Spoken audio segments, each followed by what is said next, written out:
السلام علیکم ورحمۃ اللہ وبرکاتہ۔ الحمد للہ رب العالمین، والعاقبۃ للمتقین،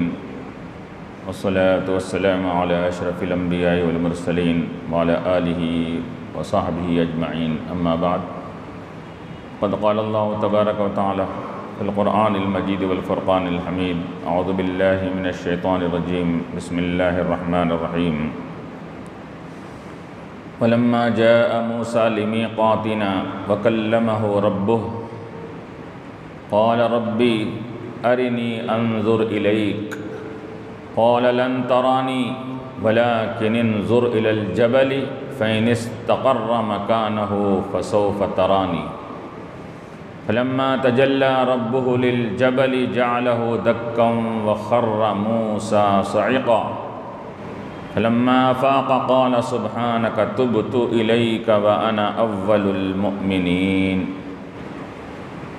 صدق الله العلي العظيم۔ وقال تعالى في مقام آخر في شان حبيبه الكريم، إن الله وملائكته يصلون على النبي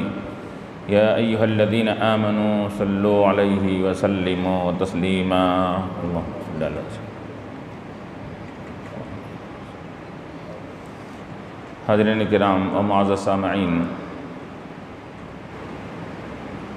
ابھی میں نے جو سورہ اعراف کی آیت کی تلاوت کا شرف حاصل کیا، 143ویں آیت ہے، اس میں اللہ تبارک و تعالی موسیٰ علیہ السلام پر جو کوہ طور پر تجلی ہوئی تھی اس کا ذکر فرما رہے ہیں۔ اس سے پہلے کی آیات میں بیان کیا گیا کہ موسیٰ علیہ السلام جب کوہ طور پر آنے کا ان کو حکم دیا گیا تو آپ کو 40 دن تک عبادت، اعتکاف، روزے رکھ کر، تمام چلہ کشی کر 40 دن تک آپ ایک تنہائی کے مقام پر بیٹھ کر طور سے قریب میں وادی سینا سے نکلے۔ اب عبادت کرنے کے بعد اب طور سینا کی طرف آئے، کوہ طور پر آ رہے ہیں، اور وہاں اللہ تبارک و تعالیٰ نے آپ کو وہاں طلب فرمایا تھا تاکہ آپ کو سے ہم کلامی بھی ہو، اور وہاں پر اللہ تبارک و تعالیٰ آپ کو تورات کے تختیاں اور تورات کے احکامات آپ کو عطا کرے۔ چنانچہ اللہ تعالیٰ فرما رہا ہے، وَلَمَّا جَاءَ مُوسَىٰ لِمِيقَاتِنَا، جب آئے موسیٰ علیہ السلام ہمارے وقت مقررہ پر، جو ہم نے وقت مقرر کیا تھا، 40 دن مکمل کر کے عبادت کر کے ہمارے میقات سے مراد وقت مقررہ پر ہمارے جب آئے، وَكَلَّمَهُ رَبُّهُ، اور ان کے رب نے ان سے ہم کلامی کیا۔ یہاں اللہ تبارک و تعالیٰ نے کلام کا ذکر فرمایا، وَكَلَّمَهُ رَبُّهُ، ان کے رب نے ان سے کلام کیا۔ رب کہتے ہیں پالنہار کو، پرورش کرنے والے کو، جو نہایت ہی محبت اور شفقت کے ساتھ کسی کی تربیت اور نشو و نما کرتا ہے، اس ذات کو رب کہتے ہیں۔ اسی بنیاد پر ماں باپ کے لیے بھی یہ لفظ استعمال کیا گیا، رب ارحمہما کما ربیانی صغیرا، اے اللہ میرے ماں باپ پر رحم فرما، کما ربیانی، جیسا کہ ان دونوں نے میری پرورش بڑی محبت اور شفقت کے ساتھ بچپن میں کیا تھا۔ تو یہاں ہم کلامی جو ہو رہی ہے، ایک پالنہار، پالنے والے کی اپنے جس کو پال رہے ہیں اس کے ساتھ محبت اور شفقت کے ساتھ اللہ تعالیٰ نے ہم کلامی کیا۔ اس وجہ سے یہاں پر کلمہ اللہ نہیں کہا گیا، اللہ نہیں کہا گیا، اللہ کی دوسری صفت استعمال نہیں کی گئی، رب کی صفت استعمال کی گئی جس کے اندر بڑی محبت اور شفقت کے معنی پائے جاتے ہیں۔ تو اللہ نے بڑی محبت اور شفقت کے ساتھ ان سے ہم کلامی فرمائی ان کے خواہش پر۔ اور جب ہم کلامی اللہ نے فرمائی تو یہ ہم کلامی کی لذت تو حضرت موسیٰ علیہ السلام کو ملی، کلام کی چاشنی اور لذت ان کے کانوں سے ٹکرائی، اور رب تبارک و تعالیٰ کا کلام انہوں نے اپنے کانوں سے جب سنا تو اس کی چاشنی، اس کی لذت، اس کی ایسی پرکیف مسرت ان کو حاصل ہوئی کہ جس ذات کے کلام میں اتنی لذت ہے تو اس ذات کے دیدار میں کتنی لذت ہوگی اس کے اندر۔ کلام کی لذت کا یہ عالم ہے تو دیدار کی لذت کا کیا عالم ہوگا۔ اس وجہ سے آپ نے کیا کیا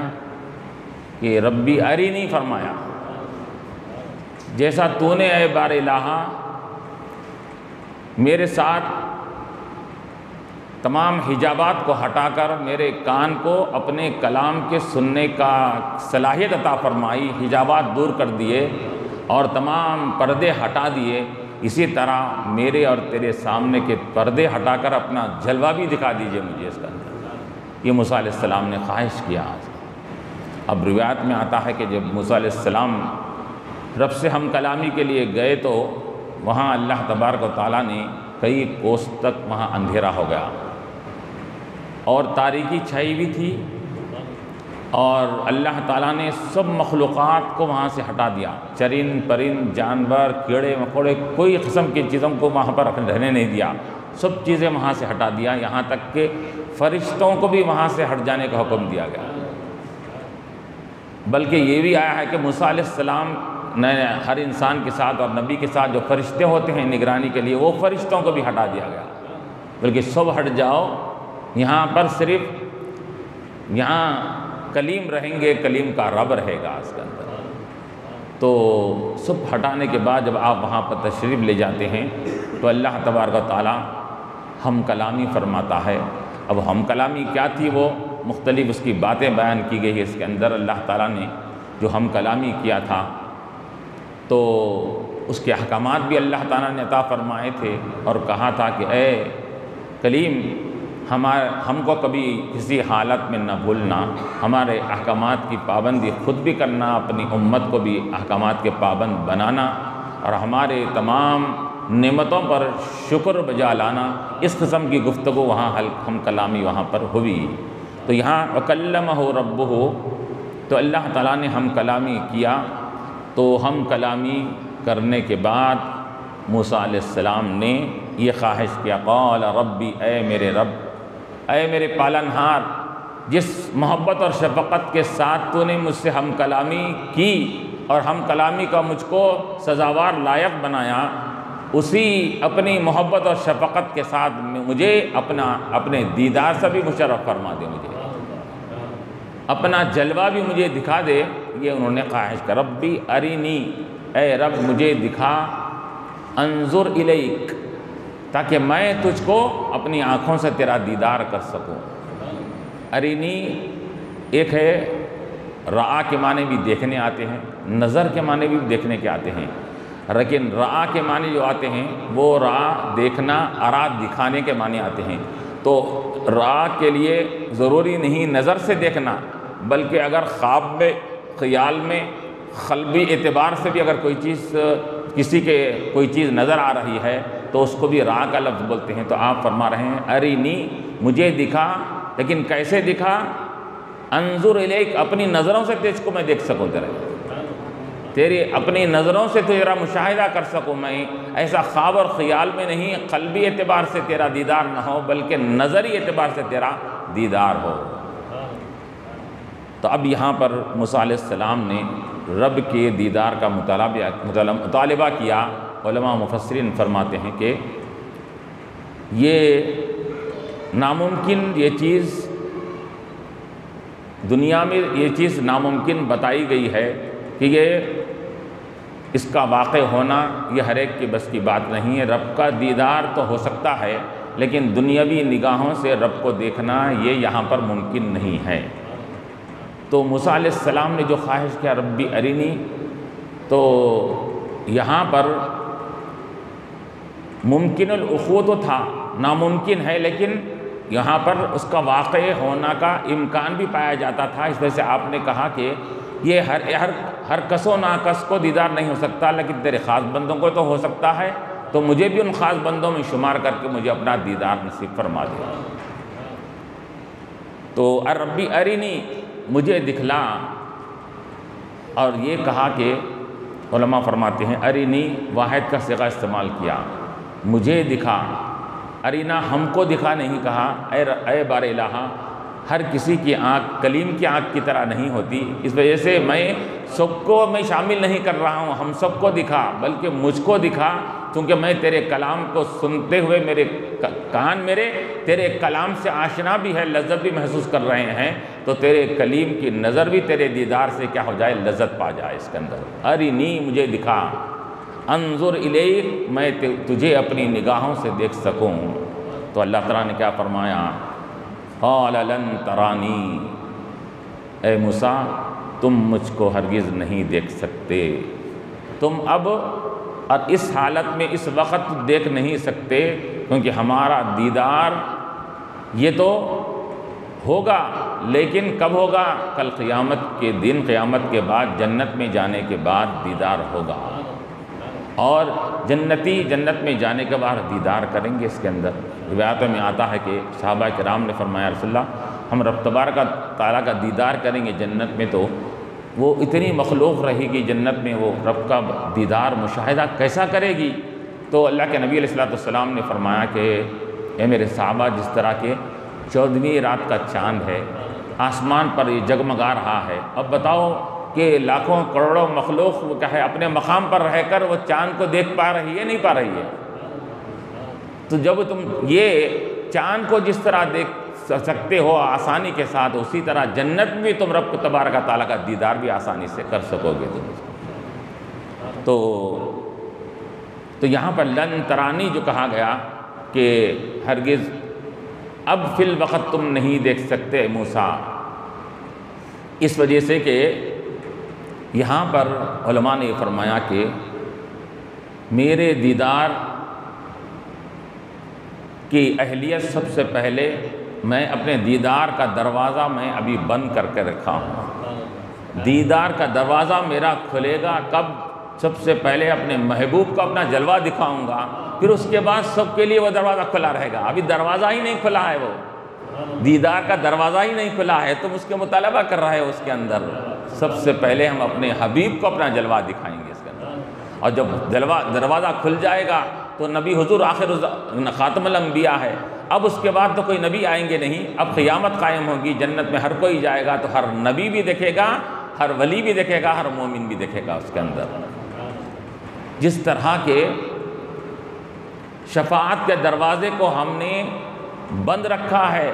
جب تک کہ ہمارے نبی علیہ السلام شفاعت نہیں کریں گے، کسی کے اندر جرأت نہیں ہوگی شفاعت کرنے کی۔ سب سے پہلے شفاعت کون کریں گے؟ ہمارے محبوب حضرت محمد مصطفیٰ صلی اللہ علیہ وسلم شفاعت کریں گے۔ تو اس کے بعد شفاعت کا دروازہ جب کھل جائے گا تو ایسا شفاعت کرنے والے کون؟ انبیاء بھی ہوں گے، اولیاء بھی ہوں گے، صالحین بھی ہوں گے، صدیقین بھی ہوں گے، یہاں تک کہ معصوم بچہ جو ماں باپ کا بچپن میں مر جاتا ہے پیدا ہونے کے بعد، وہ بچہ بھی یہ کیا کرے گا؟ اپنے ماں باپ کی شفاعت کرے گا اس کے اندر۔ تو شفاعت کا دروازہ بھی بند ہے اور دیدار کا دروازہ بھی بند ہے۔ وہ دروازہ کب کھلے گا؟ ہمارے حبیب کے دیدار سے دیدار کا دروازہ کھلے گا، اور شفاعت ہمارے حبیب کریں گے تو وہ شفاعت کا دروازہ کھلے گا۔ تو لن ترانی، تم اب ہرگز نہیں دیکھ سکتے۔ اب جیسا کہ روایت میں آتا ہے کہ اب بعض لوگوں نے کہا کہ یہ اللہ تعالیٰ نے فرمایا لن ترانی، ہرگز تم نہیں دیکھ سکتے، تو بعض لوگوں نے اس کے اندر اس کا غلط مطلب نکال کر کہا کہ جنت میں جانے کے بعد بھی رب کا دیدار نہیں ہوگا، یہ کہہ رہے ہیں۔ لیکن اہل سنت والجماعت کا یہ متفقہ یہ فیصلہ ہے، متفقہ ان کا یہ عقیدہ ہے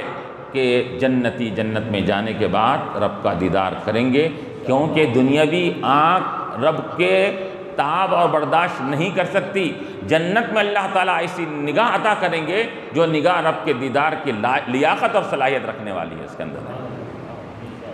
اور چنانچہ علماء فرماتے ہیں لن ترانی، تم مجھے نہیں دیکھ سکتے، تو اللہ تعالیٰ یہاں فرما رہا ہے کہ اے موسیٰ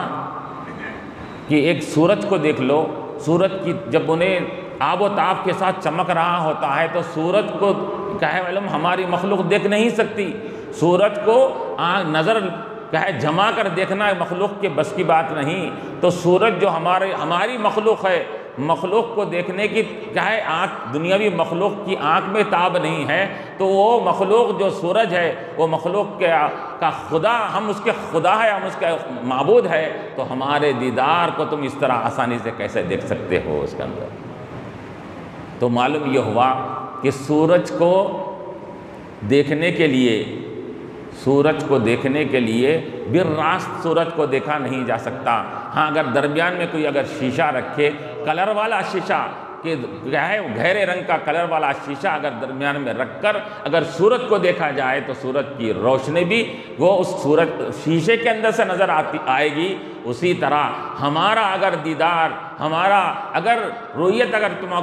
کسی کو اگر کرنا ہے تو ہمارے لیے بھی ایک شیشہ اور آئینہ ہم نے رکھا ہے، اور وہ آئینہ اور شیشہ کون ہے؟ حضرت حضور صلی اللہ علیہ وسلم کی ذات بابرکت ہے، وہ ہمارے لیے آئینہ ہے۔ ان کے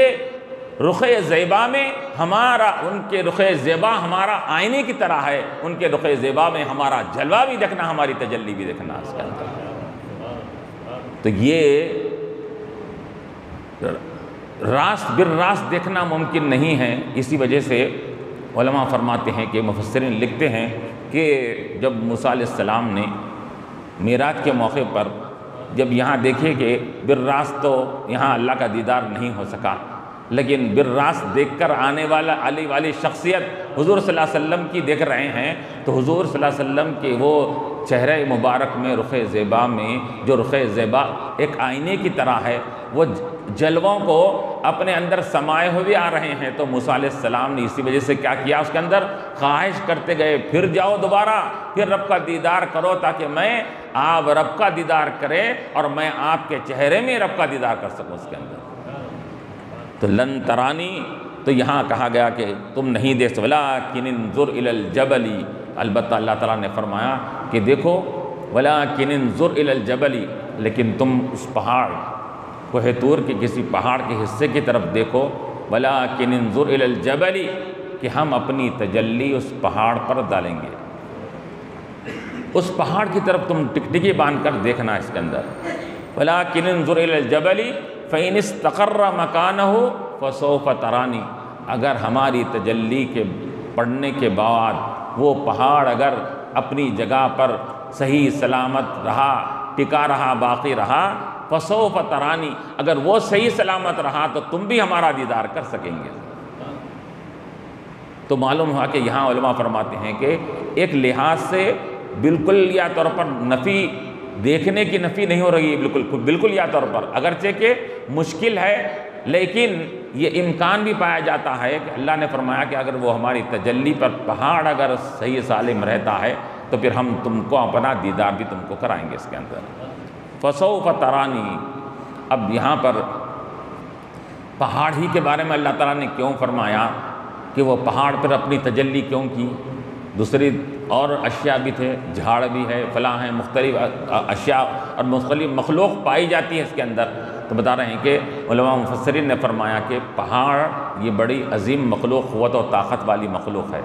پہاڑ سے کوئی ٹکرا نہیں سکتا، ایسی قوت و طاقت والی ہے۔ تو جب وہ قوت و طاقت والی مخلوق اتنی قوت و طاقت والی ہے تو وہ اگر تابر برداشت رکھے گی تو پھر تمہارے اندر بھی تابر قوت رہ سکے گی۔ اگر وہ اتنی قوت طاقت رکھنے کے باوجود اگر پاش اگر ہو جائے تو سمجھنا کہ پھر تمہارے اندر بھی اس کی قوت اور طاقت نہیں رہ سکتی۔ تو وہ کہا کہ فَسَوْفَ تَرَانِي، اگر وہ جگہ پر اگر اپنے باقی رہا تو تم مجھے دیکھ سکو گے، ان قریب دیکھو گے۔ فَلَمَّا تَجَلَّى رَبُّهُ، پس جب ان کے رب نے تجلی فرمائی پہاڑ کی طرف، اپنی ایک تجلی اللہ تعالیٰ نے وہاں پر فرمائی، تو جیسا ہی تجلی اللہ تعالیٰ نے اپنی اس پہاڑ کے اوپر ڈالنے کے ساتھ ہی کیا ہوا، جَعَلَهُ دَكًّا، کہ اس تجلی رب تبارک و تعالیٰ کی تجلی نے اس پہاڑ کو ریزہ ریزہ پاش کر دیا۔ جَعَلَهُ دَكًّا، پارا پارا اور پاش پاش کر دیا، وہ پہاڑ ریزہ ریزہ ہو گیا۔ بعض نے کہا کہ اس کے اندر تڑکیں آ گئی، شگاف آ گئی، بعض نے کہا کہ نہیں، وہ ریزہ ریزہ ہو گیا، بلکہ وہ ریت کے ذرات کی طرح ہو گیا پہاڑ پورا، ایک رب کی تجلی کی وجہ سے۔ جعلہ دکن، وہ پہاڑ ریزہ ریزہ ہو گیا۔ اور علماء فرماتے ہیں کہ وہ ریزہ ریزہ ہونے کے بعد اس پہاڑ کے جملہ 7 حصے بنے، تو وہ 7 حصوں میں سے 3 حصے اڑ کر مکے کے وادی میں گئے، اس میں سے غار ثور، غار حرا وغیرہ 3 پہاڑ بنے، پھر 3 حصے اڑ کر مدینے کو گئے، وہاں جا کر جبل احد وغیرہ اس قسم کے 3 پہاڑ بنے وہاں پر۔ تو اور ایک حصہ اس کا وہیں پر باقی رہا کوہ طور پر۔ تو جعلہ دکن، وہ پہاڑ کو اللہ کی تجلی نے ریزہ ریزہ پاش پاش کر دیا۔ وخر موسیٰ صعقا، اور موسیٰ علیہ السلام یہ کیا ہوئے؟ بے ہوش ہو کر گر پڑے۔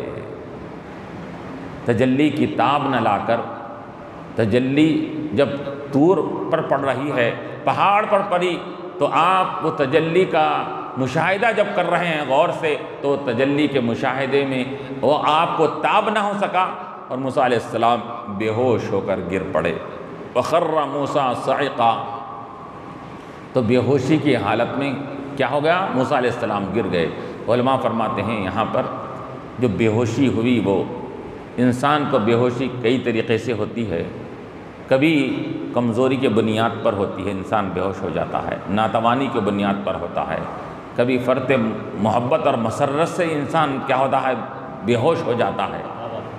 کہ جیسا کہ علماء نے اس کی مثال دیا، ناتوانی کمزوری میں تو بے ہوش ہوتا ہے، یہ مشاہدہ ہے، ہر کوئی دیکھتے ہیں کہ لیکن محبت کی جب کیا ہے زیادتی ہوتی ہے، محبت کا غلبہ اور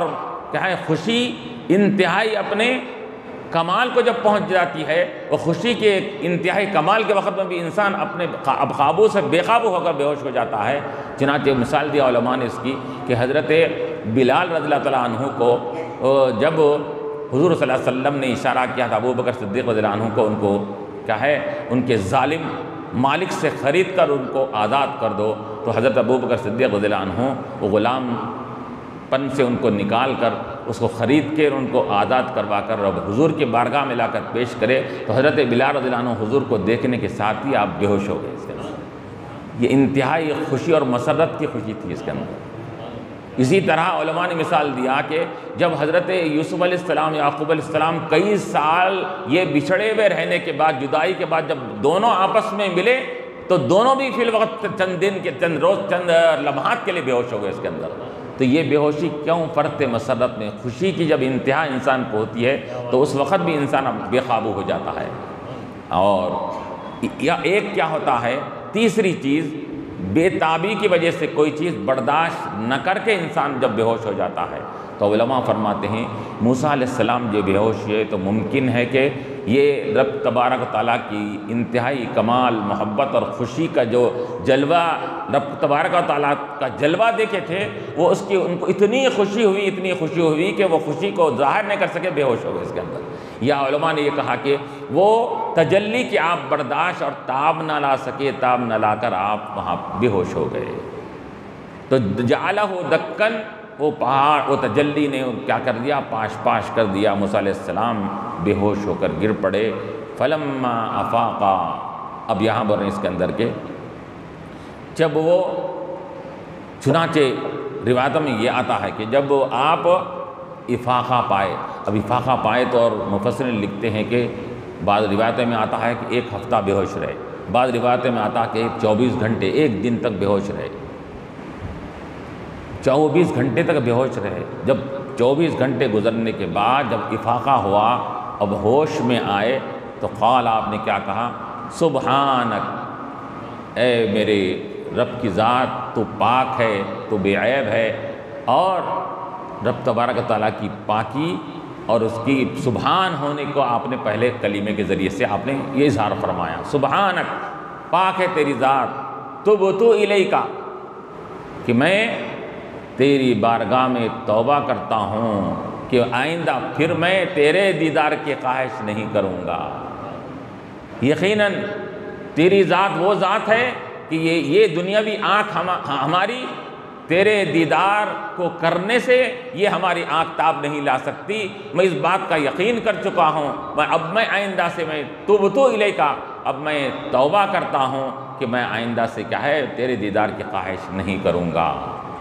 تو یہ سبحانک فرمایا، کیونکہ خواہش آپ ہی نے کی تھی، لن ترانی اللہ نے فرما دیا تھا، لیکن اس کے باوجود بھی انہوں نے خواہش کیا تھا، تو اب وہ اپنی خواہش جو مطالبہ کیا تھا مطالبے سے کیا کر رہے ہیں، یہ رجوع کر رہے ہیں اور توبہ کر رہے ہیں کہ ایسا مطالبہ میں اب پھر آئندہ نہیں کروں گا۔ کیونکہ مجھے یہ حق الیقین بھی ہو گیا، عین الیقین بھی ہو گیا، میں نے اپنی نگاہوں سے دیکھ کر بھی اس بات کو یقین کر لیا ہوں کہ واقعی تیری وہ ذات ہے کہ جو جو بندوں کے دنیاوی نگاہوں میں سما نہیں سکتی اس کے اندر۔ تو قال سبحانک تبت الیک، اے بار الہ میں تیری طرف توبہ کرتا ہوں، وانا اول المؤمنین، اور میں سب سے پہلے تیرے پر ایمان بھی لاتا ہوں اور تیرے قدرت پر یقین، اور میں کامل یقین رکھتا ہوں کہ اول المؤمنین، سب سے پہلے میں ایمان لانے والا ہوں اپنی قوم کے لوگوں میں اس بات پر کہ یقیناً تیری ذات ایسی ذات ہے کہ جو ہماری نگاہوں سے ہماری نگاہوں میں تو سما نہیں سکتا، اس پر میں ایمان رکھتا ہوں، یقین رکھتا ہوں۔ یہ آپ نے اعتراف کر لیا۔ تو اب بتاتے ہیں اس کے اندر کہ جب موسیٰ علیہ السلام، تو وہاں پر ہم کلامی بھی کیے، وہاں سے احکامات بھی مل رہے ہیں آپ کو، لیکن آپ کے ایک تجلی کا پرتو جب پڑ رہی ہے موسیٰ علیہ السلام پر،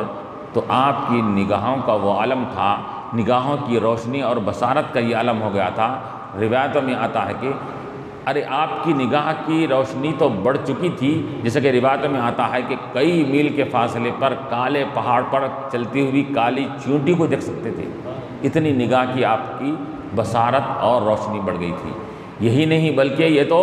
آپ کی روشنی کی بات تھی، لیکن آپ نے رب تبارک و تعالیٰ کی تجلی کا جب مشاہدہ کیا، تو جب پلٹ کر اپنے قوم کے پاس آئے تو 40 دن تک اس کا یہ اثر رہا کہ جو بھی آپ کو دیکھتا، دیکھنے کے ساتھ یا تو بے ہوش ہو جاتا، کئی لوگ مر جاتے، کئی لوگ جان دے دیے اپنی، صرف وہ تجلی کا پرتو موسیٰ علیہ السلام کے چہرے پہ پڑا، تو چہرے کو دیکھنے کے ساتھ ہی یا تو وہ اپنی روح پرواز کر لیتے، یا نہیں تو کیا ہوتا اس کے اندر بے ہوش ہو جاتے۔ اس کے اندر 40 دن تک یہی اسی طرح کا معاملہ رہا اس کے اندر۔ بلکہ بعض روایتوں میں یہ بھی آتا ہے کہ ان کی اہلیہ، ان کی بیوی یا ان کے ساتھ جو رہتی تھی 40 دن تک اپنے آنکھوں پر پردہ ڈال کر، بلکہ روایت میں یہ بھی آتا ہے کہ موسیٰ علیہ السلام نے بھی اپنے آنکھوں پر پردہ ڈال کر چلنا شروع کر دیا تاکہ لوگوں کا اس کا کیا ہے اثر نہ ہونے پائے وہ۔ تو وہی کریں گے وَأَنَا أَوَّلُ الْمُؤْمِنِينَ۔ تو یہ اب یہاں پر علماء مفسرین فرماتے ہیں کہ اللہ تعالیٰ نے یہ موسیٰ علیہ السلام کو ہم کلامی کا شرف بخشا، اور اس کے بعد دیدار کے لیے ایک تجلی کا پرتو وہاں پر ہوا۔ تو یہاں علماء فرماتے ہیں کہ کلیم اللہ تعالیٰ نے موسیٰ علیہ السلام کو بنایا، اور حدیث میں بھی آتا ہے کہ اللہ تعالیٰ نے ابراہیم علیہ السلام کو خلت خلیل اللہ کے لقب سے نوازا، اور موسیٰ علیہ السلام کو کلیم اللہ کے لقب سے نوازا، اور حضور نے فرمایا کہ اللہ نے مجھ کو حبیب اللہ کے لقب سے نوازا۔ اور کلیم اللہ اور حبیب اللہ میں فرق بتلایا گیا کہ کلیم اللہ وہ ہیں جو رب تبارک تعالیٰ کے دیدار کی تمنا بھی کرتے ہیں، اور تمنا کرنے کے بعد ان کو دیدار نہیں بلکہ ایک تجلی پڑتی ہے تو وہ بے ہوش ہو جاتے ہیں۔ اور کلیم اللہ کا معاملہ یہ ہے کہ وہ احکامات کو لینے طور پر جایا کرتے ہیں تو وہاں سے احکامات ملتے ہیں۔ حبیب اللہ وہ ہوتے ہیں کہ اللہ کا کلام لینے کے لیے کہیں جانے کی ضرورت نہیں، کلام اللہ جہاں حبیب اللہ ہوتے ہیں وہاں کلام اللہ آتا ہے۔ وہاں پر حضور جہاں آرام کر رہے ہیں، اپنے زوجہ محترمہ کے حجرے میں آرام کر رہے ہیں، رب تبارک و تعالیٰ کا کلام وہی حجرے پر آ رہا ہے۔ راستے سے گزر رہے ہیں، کسی مقام پر ہے، کسی اور دوسرے جگہ پر ہے، جس جگہ پر حضور ہے وہیں پر اللہ کا کلام آ رہا ہے۔ اور پھر یہاں علماء نے فرمایا کہ کلیم اور حبیب میں یہی فرق بتایا گیا کہ وہاں پر موسیٰ علیہ السلام خواہش کر رہے ہیں دیدار کی، تو اللہ تعالیٰ فرما رہا ہے، اور کلام کی خواہش اور رب تبارک تعالیٰ کے احکامات کو لینے کی خواہش کر رہے ہیں تو ان کو 40 دن چلا کروا کر بلایا جاتا ہے۔ لیکن حبیب اللہ نہ تو دیدار کی خواہش کر رہے ہیں، نہ کوئی تمنا اور آرزو کر رہے ہیں، لیکن اللہ تبارک و تعالیٰ خود جبرائیل کو بھیجا کر حضور علیہ السلام کو یاد فرماتا ہے کہ حبیب صلی اللہ علیہ وسلم کہ موسیٰ، کیا آپ موسیٰ علیہ السلام کو نہیں دیکھتے جنہوں نے ارنی کہا تھا، وہ ارنی کہہ کر لن ترانی کا جواب سنا تھا، اور ہم آپ سے یہ کہہ رہے ہیں کہ ہم اپنا مکھڑا آپ کو دکھلانے کے لیے تیار ہے، آئیے آپ ہمارے پاس۔ تو رب تبارک و تعالیٰ جبرائیل کو بھیجا کر